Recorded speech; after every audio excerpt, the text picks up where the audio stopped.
شادی کی پہلی رات ایک جذباتی اور یادگار موقع ہوتا ہے، لیکن معلومات نہ ہونے کی وجہ سے بہت سے لوگ غلطیاں کر بیٹھتے ہیں۔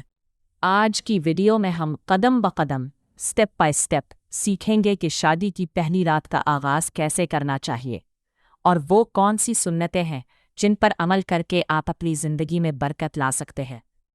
کمرے میں داخل ہوتے ہی اپنی شریک حیات کو سلام کریں اور مسکراہٹ کے ساتھ ان کا استقبال کریں۔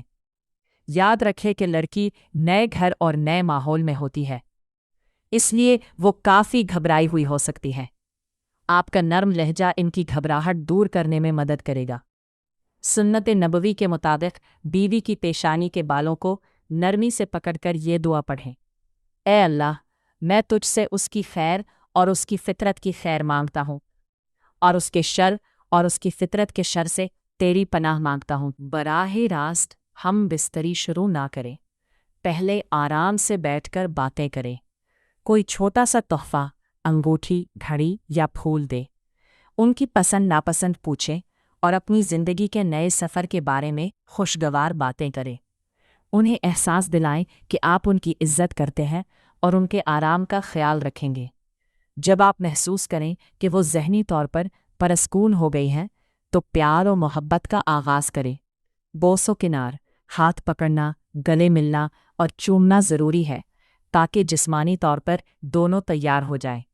عجلت جلدی سے کام نہ لے، کیونکہ پہلی رات عورت کے لیے تکلیف دہ ہو سکتی ہے اگر وہ تیار نہ ہو۔ اب جب کہ آپ ہم بستری کے لیے تیار ہو تو دخول سے پہلے مسنون دعا پڑھنا ہرگز نہ بھولیں۔ شریعت نے میاں بیوی کو اپنی پسند کی پوزیشن اپنانے کی اجازت دی ہے۔ میاں بیوی کسی بھی پوزیشن میں لیٹ کر، بیٹھ کر، آگے یا پیچھے سے تعلق قائم کر سکتے ہیں، بشرطیکہ کا وہ صرف اگلی شرمگاہ میں ہو۔ پاخانے والی مے کا استعمال اسلام میں سخت حرام اور گناہ کبیرہ ہے۔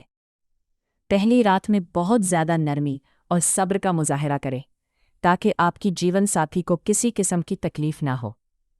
مباشرت کے دوران میاں بیوی کو چاہیے کہ وہ کسی چادر یا لحاف کے نیچے رہیں۔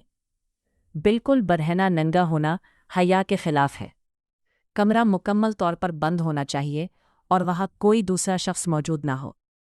عمل مکمل ہونے کے بعد فوراً الگ نہ ہوں، بلکہ کچھ دیر ایک دوسرے کے ساتھ لیٹے رہیں تاکہ دونوں کو مکمل تسکین ملے۔